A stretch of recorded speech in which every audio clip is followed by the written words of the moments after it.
प्यारे बच्चों, आज तुम्हें एक कहानी सुनाऊं। कहानी का नाम है अनमोल खजाना।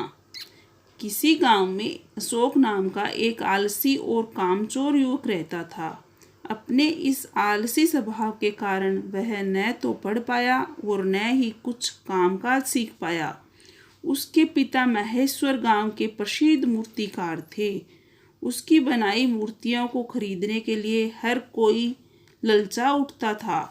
वह चाहते थे कि अशोक भी यह काम सीख जाए और अपने पैरों पर खड़ा हो जाए, परंतु अशोक वह काम नहीं सीख पाया।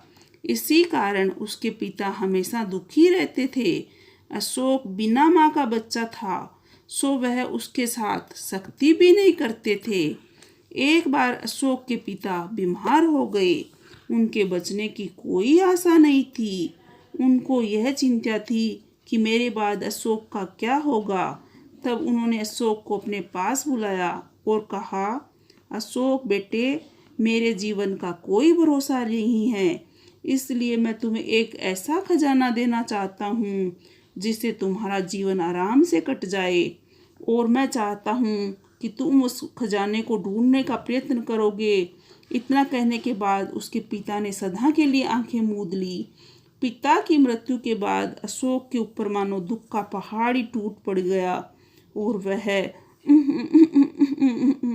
करते करते कई दिन बिताए। वह कई दिनों तक खोया खोया रहा। फिर उसने एक दिन प्रण किया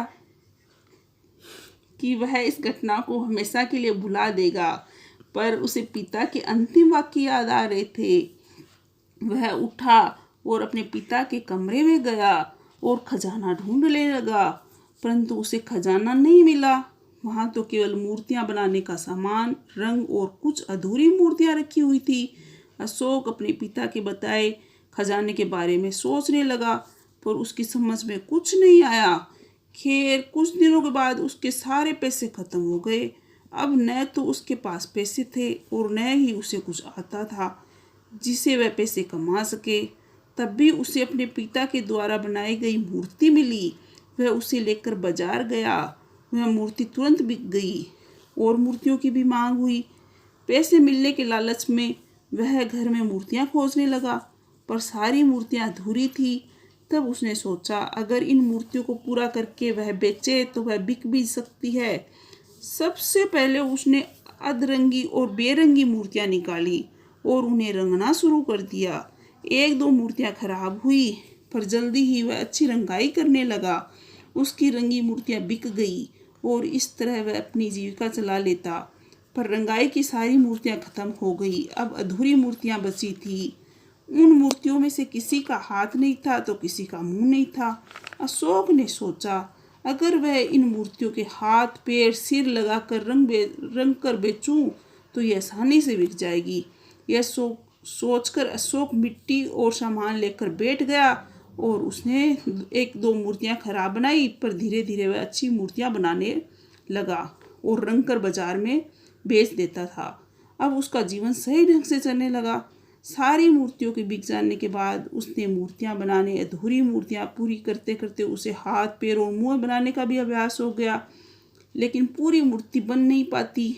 फिर भी उसने हिम्मत नहीं हारी और जुटा रहा मूर्तियां बनाने में। कुछ दिनों में वह अपने पिता के समान अच्छी मूर्तियां बनाने लगा।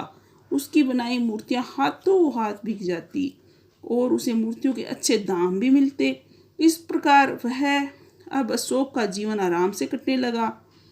अब उसे अपने पिता के बताए खजाने का अर्थ पता चला। जिस खजाने को वह इधर उधर ढूंढ रहा था वह और कुछ नहीं बल्कि उसके पिता की कला थी, और इस खजाने को अपनी मेहनत और लगन के द्वारा ही ढूंढ पाया। तब अशोक बहुत सुखी हो गया और आराम से जीवन बिताने लगा। प्यारे बच्चों, आज की कहानी से हमें यह शिक्षा मिलती है कि अपना समय आलस्य में मत बिताओ एवं अपने माता पिता का हमेशा कहना मानो।